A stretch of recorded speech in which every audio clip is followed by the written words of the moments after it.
Insights, o podcast do Bradesco.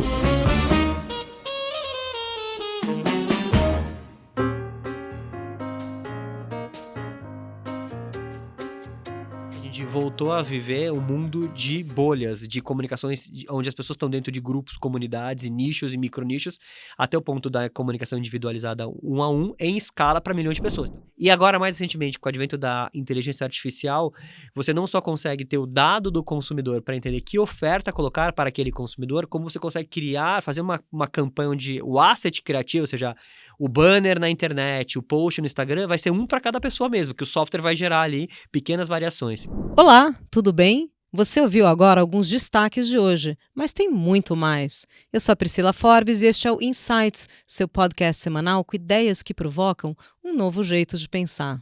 Hoje no Insights vamos falar sobre como a transformação digital tem impacto nas empresas e no mercado.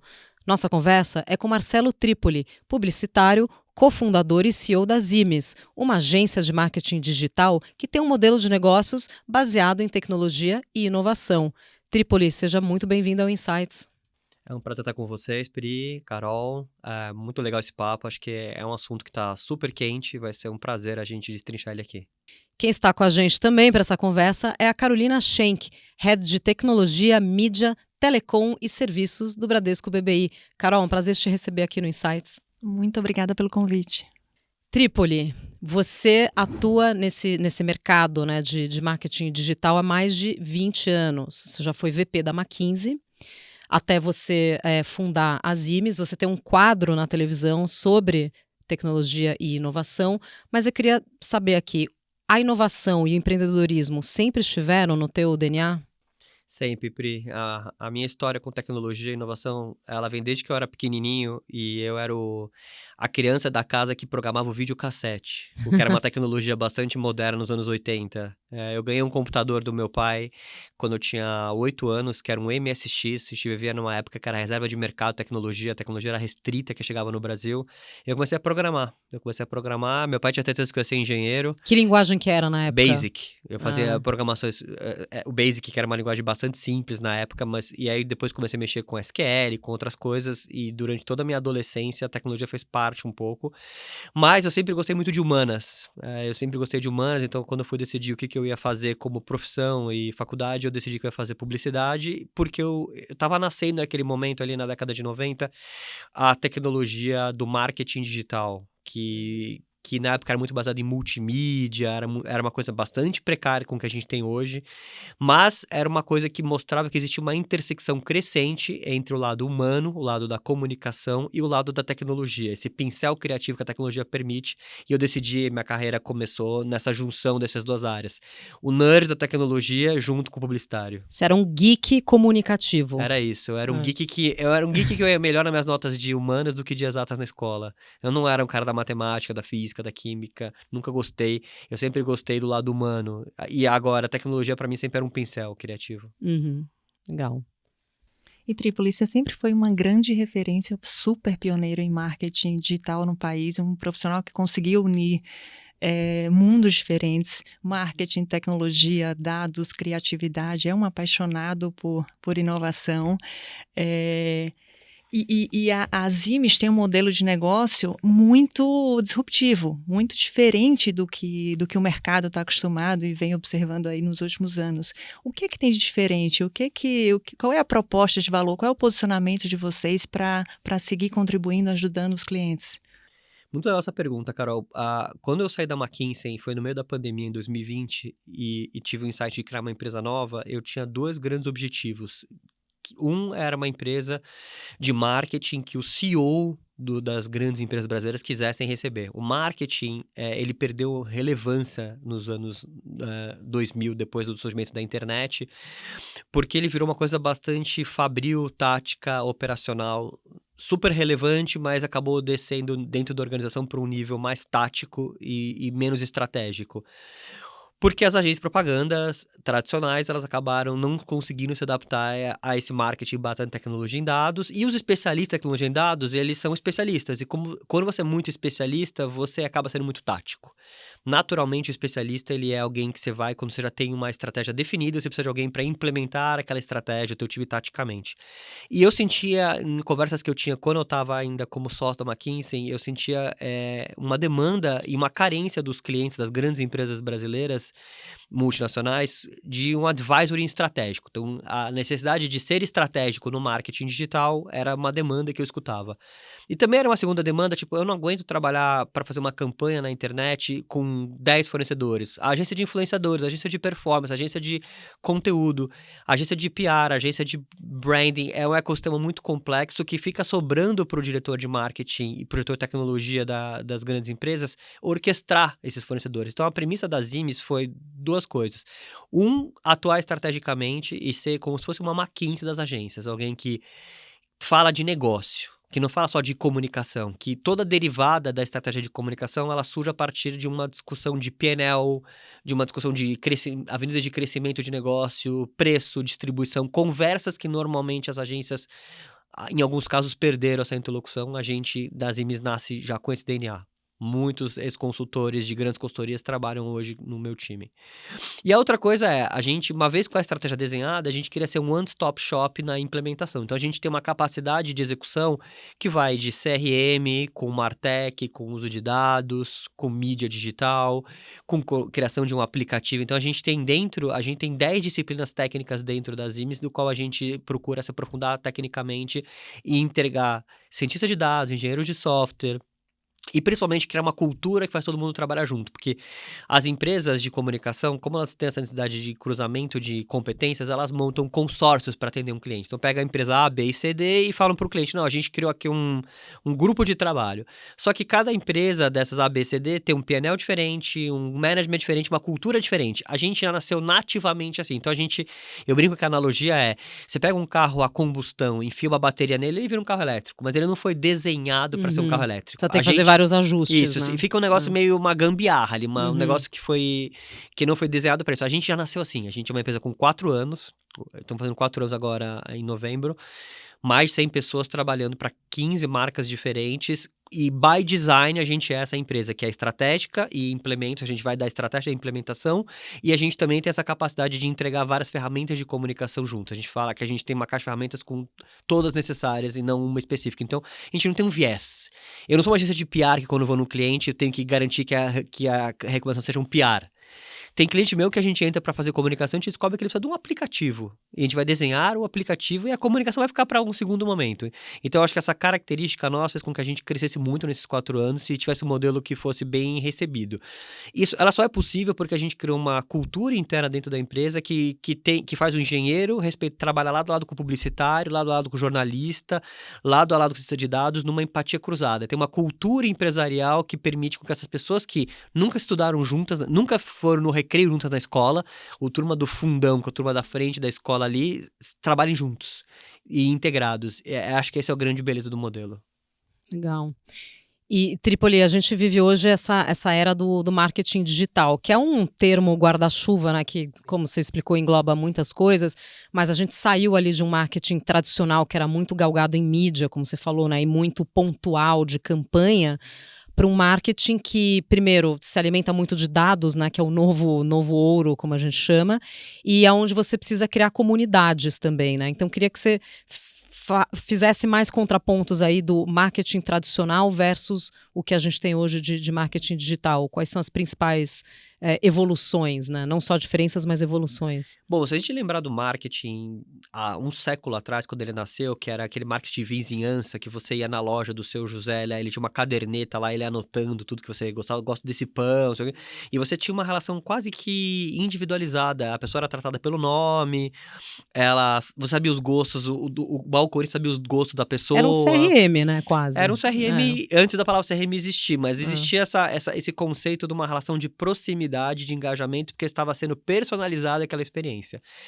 O marketing cresceu e a gente virou um marketing, vamos dizer assim, massificado, né? O que chama de mass media, mídia massificada, onde todos os consumidores eram tratados como a mesma coisa. Então, na época de ouro dos anos 80 e 90, onde o broadcast da TV, o anúncio da revista Veja, que 1 milhão de pessoas recebia, você acabou optando por ganhar escala. Então, as empresas e as áreas de marketing, as agências, todo o ecossistema, faziam grandes campanhas para falar com todos os consumidores. Você conseguia fazer você tinha um combo ali que era estrear um comercial no Fantástico no domingo à noite, colocar no Jornal Nacional e colocar na Veja, que você tinha uma cobertura de falar com todo mundo, Se basicamente. atingia todo mundo. E era muito eficiente, gerava muito resultado.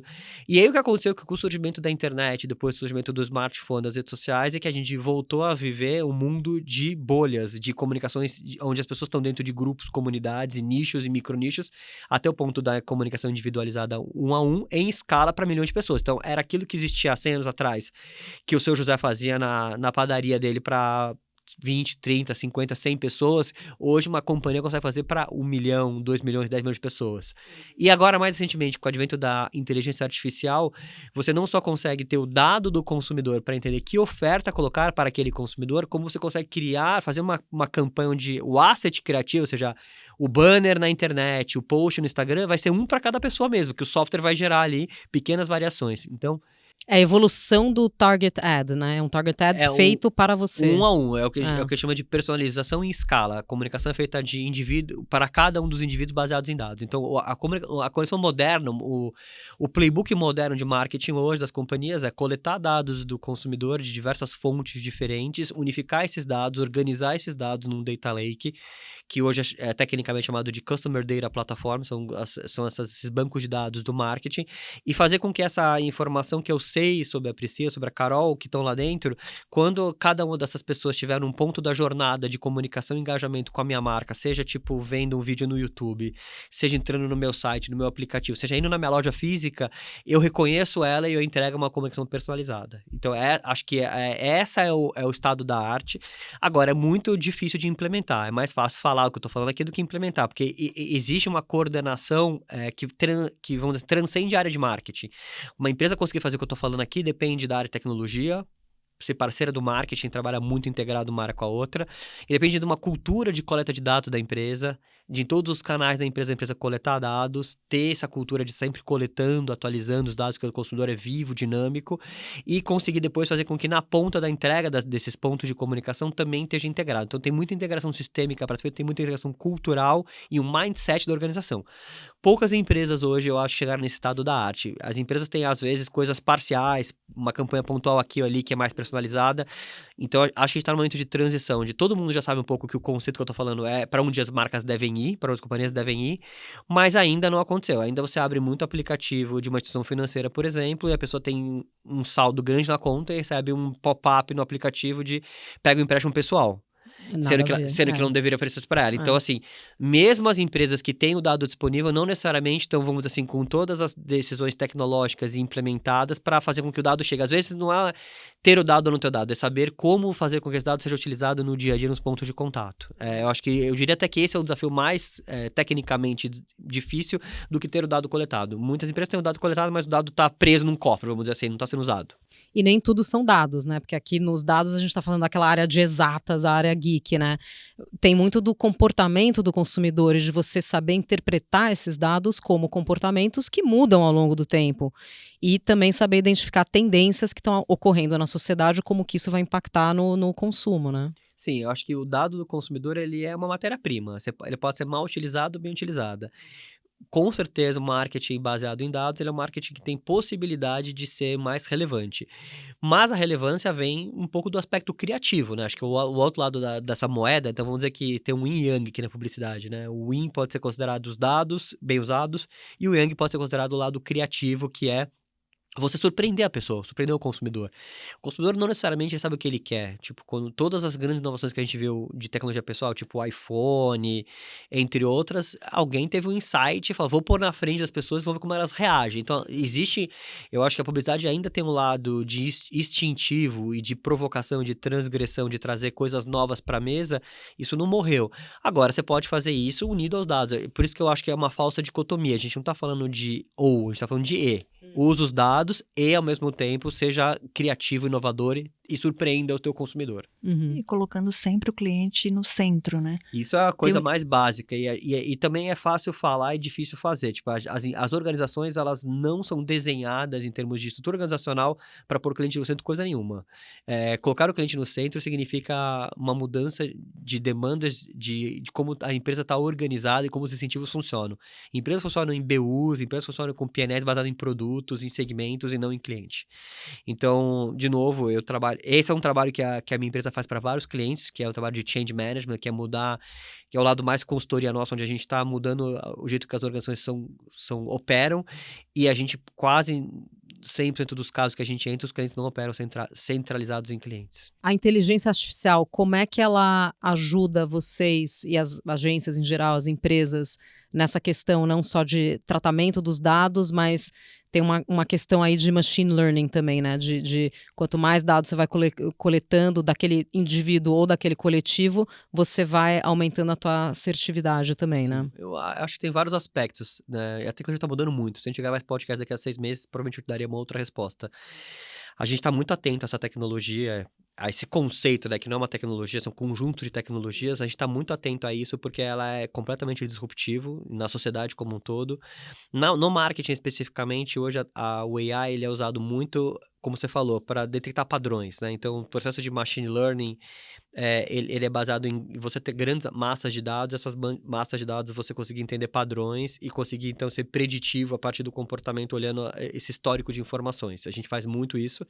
Todos os algoritmos que fazem a alocação de verba de mídia, que fazem a alocação de régua de CRM, os triggers, eles são baseados nesses modelos de machine learning para serem preditivos, entender, por exemplo, qual que é a melhor oferta, né? A gente chama isso NBO, NBA, que é Next Best Action, Next Best Offer, que são algoritmos baseados, então, em AI, que tentam prever, assim, se a pessoa comprou essa roupa, essa camiseta e essa calça, provavelmente ela vai querer comprar esse cinto. Porque aquilo outros quando consumidores... o site te sugere, ó, se você gostou disso, você talvez goste disso, né? Isso. E eu diria pra vocês o seguinte, vira e mexe, tô conversando com alguém que sabe que eu trabalho com marketing e tal, e fala assim, não, eu queria...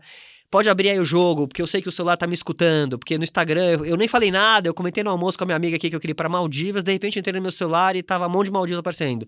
Minha filha outro dia falou pra mim, pai, eu quero fazer GV, eu falei com você da GV, agora começou a aparecer um monte de anúncios da GV, de cursinho da GV Isso acontece no meu... direto comigo. Aí eu falei assim, mas você tá seguindo o Instagram da GV? Ele falou, tô, então assim, não é que escutou, você seguiu o Instagram, tipo, você foi lá, apertou um botão e disse pro Instagram que você tá interessado na GV. Então, obviamente, que qualquer empresa que quer vender alguma coisa para quem tem o interesse GV, assim, é mais óbvio, é super óbvio essas questões. Às vezes a gente acha que é magia negra ou alguma tecnologia escondida ali, e não é simplesmente você está declarando, a gente está o dia inteiro, da hora que a gente pega esse aparelhinho que está na nossa mão aqui até a hora de dormir, de manhã, a gente tá deixando pistas ali, fingerprinting, daquilo que a gente gosta, o que a gente não gosta, o que a gente tem medo. E todas essas pegadas que a gente deixa são as pegadas que a inteligência artificial usa para conseguir definir padrões, colocar você dentro de uma régua ali e começar a servir mídia para você. Isso é super poderoso. As taxas de conversão, elas são 5 vezes maior em campanhas personalizadas do que campanhas não personalizadas. Aí tem toda uma discussão ali depois sobre proteção de dados e privacidade, mas a gente não vai entrar nessa seara aqui, mas realmente é assustador como funciona isso. Mas eu diria pra você que quando a gente fala de... Existem muitas leis hoje de proteção de dados. O Brasil tem uma legislação super sofisticada com a LGPD, que é muito baseada na GDPR, que é a legislação da Europa, e eu diria pra você que são legislações bem mais sofisticadas e mais protecionistas para o consumidor do que a legislação americana, que é um mercado mais aberto. Então eu diria que não é um problema pro brasileiro, vamos dizer assim, dar um dado dele, dificilmente isso vai ser usado contra você. E é o que eu falo pra todo mundo. Você tá usando ferramentas digitais o dia inteiro no teu celular que são financiadas por publicidade. E você não estaria disposto a pagar muitas delas. A questão é, já que vai ter publicidade porque você não tá disposto a pagar, até porque em alguns casos você pode pagar e usar o YouTube Premium, por exemplo, você não vai ver propaganda nenhuma, você tem opção. Então eu acho que as empresas modernas de plataformas, elas dão opção para o usuário. Você quer de graça ou você quer pagar e não ter publicidade? Mas já que vai ter publicidade, é melhor que seja uma publicidade relevante para você ou você quer ver uma propaganda da panela de pressão se você nunca cozinha? Dizem que se você está usando um produto sem pagar, significa que você quer o produto, né? Mas é mesmo. E eu acho que as pessoas deal with it, entendeu? É um pouco do que eu vejo e muitos não estariam dispostos a pagar por muitas coisas que elas usam de graça. Então, o que eu acho é que a publicidade personalizada, baseada em dados, ela é benéfica não só para as empresas que vão ter um ROI melhor, uma conversão melhor, mas para o consumidor também. Eu sempre gosto de dar esse exemplo, né? Ninguém recebe spam, e-mail que não faz sentido. Mas se tiver no último dia do licenciamento do seu carro, que você esqueceu, chegar um spam na tua caixa de entrada dizendo, olha, o seu carro é placa final 7, vence hoje, você vai achar legal, vai clicar lá no anúncio, lá provavelmente. Então, a publicidade, ela incomoda quando ela não é relevante. E a tecnologia vem para tornar a publicidade mais relevante. É assim que eu E vejo oportuna, um pouco. né? Não naqueles momentos assim. Ela vai funcionar para você na hora que você quer, agregando valor na sua vida. É assim que deveria ser. E ainda nesse contexto da perspectiva do consumidor, você vê uma diferença entre gerações de ter uma mídia mais personalizada, mais direcionada, individualizada, ou não? Isso atravessa todas as gerações, como no caso agora do pagamento do IPVA? Eu acho que tem diferenças de comportamento entre gerações. Não necessariamente com relação à personalização. Acho que com relação à personalização, a ser uma propaganda mais relevante, eu acho que isso, qualquer pessoa, se perguntar uma criança de 10 anos ou um idoso de 80, todos vão falar que preferem. Acho que isso é um pouco empírico. O que muda é as gerações mais novas, né, as gerações das minhas filhas, por exemplo, é uma geração muito menos focada em se expor do que as gerações anteriores. Isso é contra-intuitivo, né? Porque a gente sempre tende a achar que quem é mais novo quer se expor mais. As minhas filhas têm uma conta no Instagram com 0 posts. No feed delas tem 0 posts. Eu tenho 3 mil posts no meu feed. É super cringe ter post ali no Instagram. Eu aprendi isso com os meus sobrinhos também. E mesmo no TikTok, mesmo em qualquer coisa, assim, as pessoas postam bem. A geração Z, ela se expõe muito menos. Ela se expõe para círculos muito mais limitados. Então tem o Close Friends do Close Friends, tem o grupo do WhatsApp. Então, o que eu vejo é que, na verdade, a geração que já nasceu digitalizada, né, a geração Z que já nasceu com o aparelho celular na mão, aprendeu a usar uma tecnologia que para os millennials e para gerações anteriores foi um aprendizado. Então, né, é aquela coisa, tipo, eles já nasceram com isso, então eles já têm muito mais consciência. Então, eu acho que é uma geração muito mais consciente da tecnologia e como usar a seu favor a tecnologia. Legal. E Trípoli, de tudo que você já viu aí na tua carreira aqui de estrategista, de empreendedor, não vou usar aqui a palavra marqueteiro, né, mas de profissional do marketing, quais as inovações que você acredita, além da IA, obviamente, né, o que tem de mais disruptivo? Olha, eu acredito que a tecnologia, ela evolui como um compound, né? Ela vai somando tecnologias e as próximas tecnologias são construídas a partir das anteriores. Então, eu não acho que existe nada isoladamente disruptivo. O que eu acho é que a gente vive uma vida completamente digitalizada. O que eu acho é que o que aconteceu, assim, a gente tem um aparelho com poder de processamento, poder de banda larga nos nossos bolsos, foi transformador. A grande transformação da sociedade, ela vem a partir do smartphone e da democratização de um aparelho que se tornou super acessível para a maior parte da população. Conexões de dados rápidas, redes 4G, 5G rápidas, com preços acessíveis de conexão, com aparelhos acessíveis. Essa soma desses fatores fez com que a gente mudasse completamente a sociedade. Eu acho que a gente vive numa sociedade hoje individual, muito individualista, onde as pessoas vivem nas suas próprias bolhas, nos seus próprios grupos, e é o advento da tecnologia do smartphone que fez isso. Então, assim, acho que a principal disrupção que a gente vive no século XXI é o smartphone.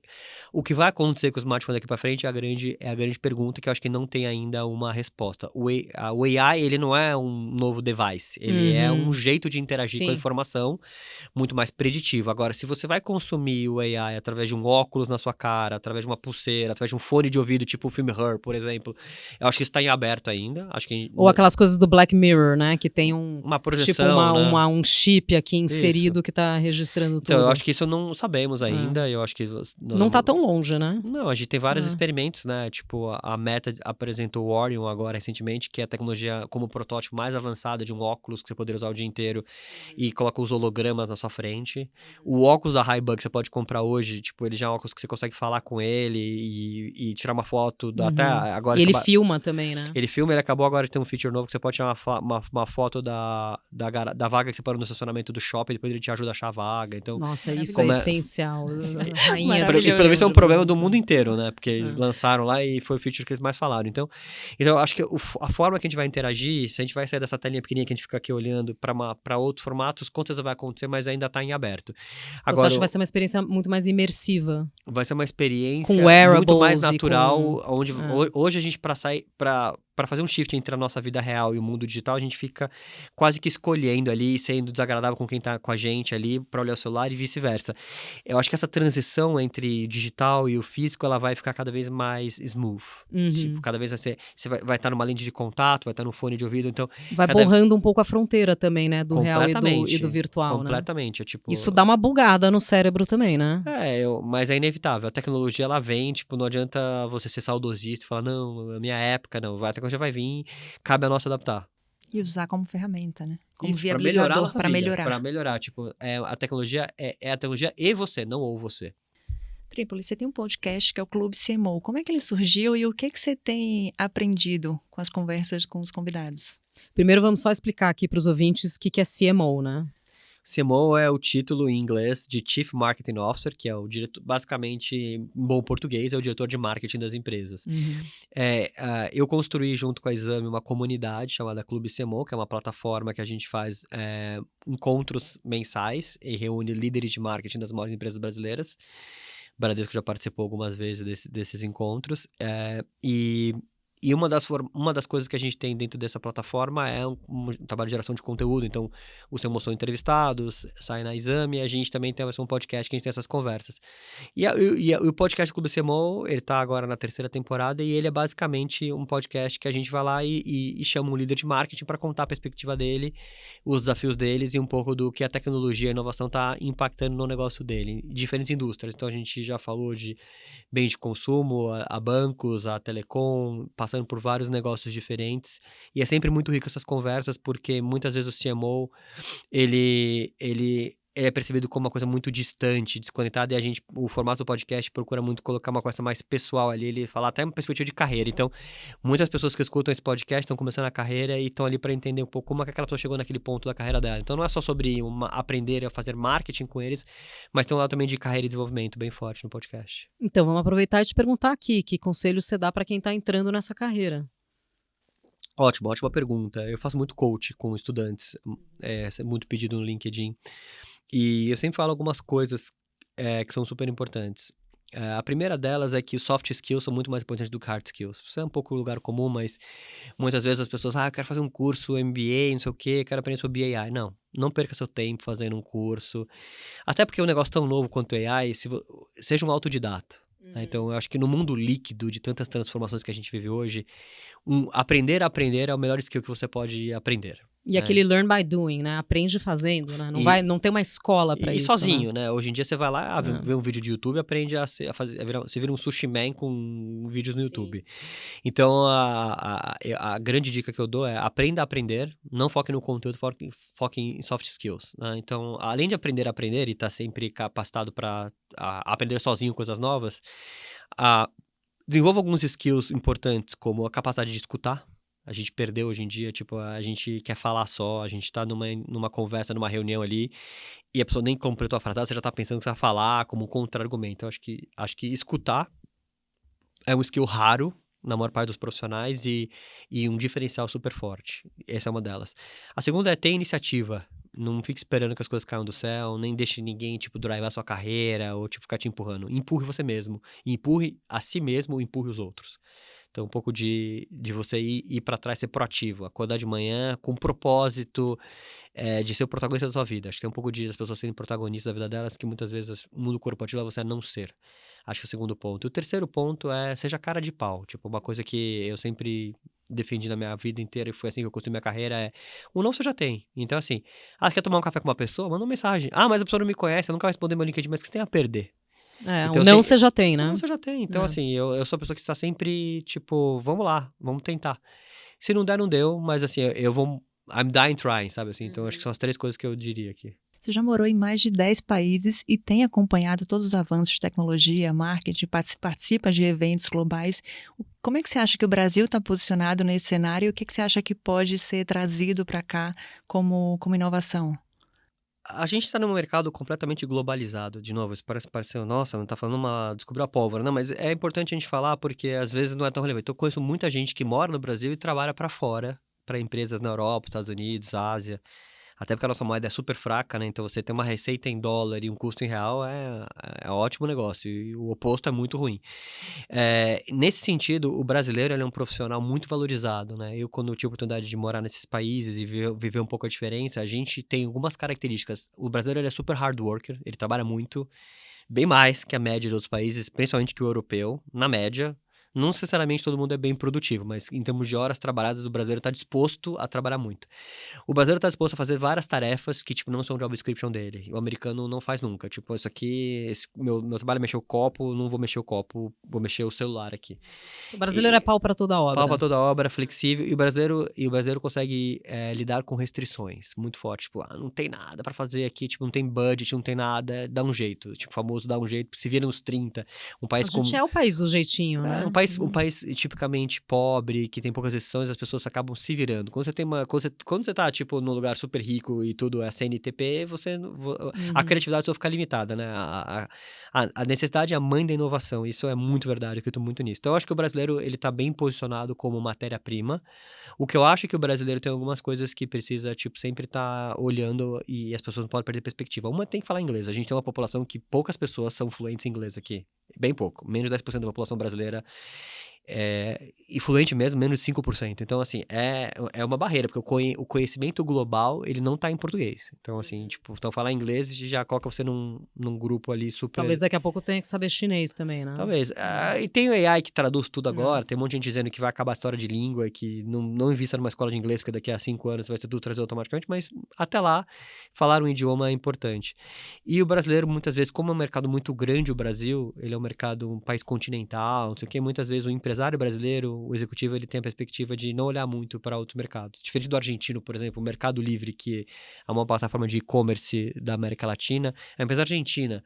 E o argentino, quando ele monta uma startup lá, ele já pensa na América Latina inteira, Ele porque já pensa o globalmente, mercado argentino né? é muito pequeno. Então o cara fala, there is no way que eu vou fazer um negócio para Buenos Aires só, não dá, não vai escalar nunca. E o brasileiro não tem essa mentalidade. Então eu acho que são duas coisas que eu vejo. Muitas coisas positivas no brasileiro, como matéria-prima, mas duas características, que é a questão do idioma e a questão de pensar globalmente, não pensar só localmente, que eu acho que são coisas importantes. Legal. Bom, Trípoli, essa conversa tá riquíssima, a gente poderia continuar aqui por pelo menos mais 1 hora, mas a gente sabe, né, que seu tempo é super corrido, então a gente chega aqui ao último quadro do nosso podcast, que já é uma tradição, que é te convidar a compartilhar dicas. Você já deu aqui as dicas de carreira, agora a gente tem um olhar mais para dicas culturais, como é que as pessoas podem se educar um pouco nesses temas que você trouxe hoje, ou qualquer outra sugestão que você tenha. Legal, vou deixar 2 dicas. Vou fazer uma autopropaganda aqui, que eu tenho um quadro na CNN que fala sobre inovação, toda segunda-feira, então todo mundo pode me acompanhar às segundas-feiras ao vivo, 8h30 e eu sempre tenho a pauta da semana, que é algum tema de inovação. Sempre que eu vou para eventos, eu vou para a China agora na semana que vem, aí quem escutar a gente talvez eu já tenha voltado. Tem muita coisa no meu Instagram, então se entrar no @MarceloTripoli no Eu já Instagram, sigo. eu gero um conteúdo ali, sempre que eu tô no evento, tem muito conteúdo gerado.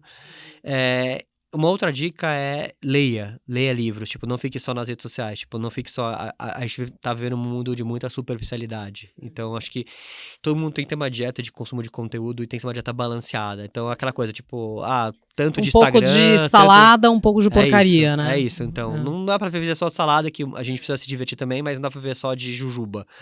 E aí a salada, que no caso, seria ler livros, né, e aí eu vou deixar a dica de um livro que acabou de ser lançado, que é um livro super interessante, do Yuval Harari, que é um dos meus autores preferidos, um dos caras que melhor escreve hoje, best-seller com Sapiens, principalmente. Ele acabou de lançar Nexus, que é um livro novo que fala sobre inteligência artificial e o impacto da inteligência artificial na sociedade. Então, é um livro muito legal e que não fala de uma forma técnica, fala de uma forma sobre o aspecto antropológico. Então, a dica que eu deixo é leia o Nexus do Yuval. Carol, e você? O que você compartilha hoje com os nossos ouvintes? Eu sou apaixonada por podcasts, então acho que a minha primeira dica é o Clube CMO, e a segunda é um podcast chamado Dealcraft, que é de um professor meu de Harvard de negociação super denso, com exemplos de negociações da vida real e super, super bacana. E a terceira dica é seguir os episódios do Insights, né? É isso aí. Com certeza. Muito bem, este foi mais um episódio do Insights, o podcast do Bradesco. Eu tive o prazer de conversar com Marcelo Trípoli, cofundador e CEO da Zimes. Trípoli, obrigada. Obrigado a vocês pelo convite e obrigado a todos que acompanharam a gente até agora. Queria agradecer também Carolina Schenck, Head de Tecnologia, Mídia, Telecom do Bradesco BBI. Carol, foi um prazer te receber aqui. Muito obrigada pelo convite. Prazer, Trípoli. Prazer é meu. Vocês que nos acompanham já sabem que o Insights está nas principais plataformas de áudio. Estamos também no Instagram, no perfil @podcast.insights. Ficou com alguma dúvida sobre o assunto desse programa? Siga nosso perfil e envie sua pergunta nas mensagens. Acompanhe o podcast pelo Insta, fique por dentro das gravações, bastidores, spoilers e muito mais. Tchau, até a próxima!